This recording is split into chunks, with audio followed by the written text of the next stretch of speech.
Win rate and accuracy have nothing to do with a profitable long-term strategy. I'll give you two examples why. You could have a 99% win rate and still be a losing trader. So let's take that first example.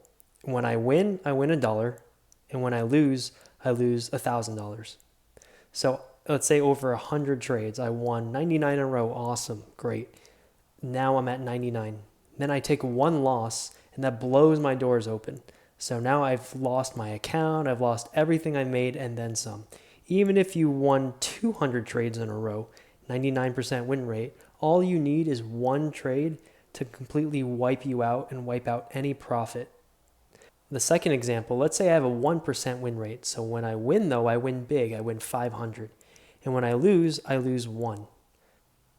So over the same 100 trade example, I win 500 from that one trade and then I lose 99. So I'm at 401. It still doesn't work because what happens if you've lost 40, 50, 60 trades in a row? So let me give you an example that I learned in school. It's a very simple example to illustrate this. If I were to flip a coin, heads or tails, it's a 50-50, right? Either it's heads or it's tails. Now you would think over 100 flips, it would be approximately maybe 51-49, give or take 50-50, heads, tails, tails, tails, heads, heads, heads. But over that same 100, if you were to do this at home and look over your results, you'll see that there will be a string of 5 heads or 5 tails in a row.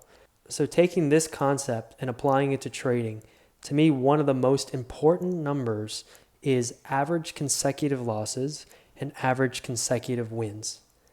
On average, I win 3 in a row, and on average, I lose 2 in a row. When I win this number, and when I win that number. It should give you a much better projection than win rate alone. But the other thing you have to look at is what is the most number of consecutive losses and how often does that happen? And what is the least number of consecutive wins and how often does that happen? Because on paper, you could have a win rate of 60%, right? On average, I win 3 in a row and then I lose 2 in a row. So that's a 60% win rate. But what happens if there's a string of 10 consecutive losers? There's a string of 15 consecutive losers. And then your worst case scenario that happens more often than not is you get one win followed by a string of losers, one win followed by a string of losers.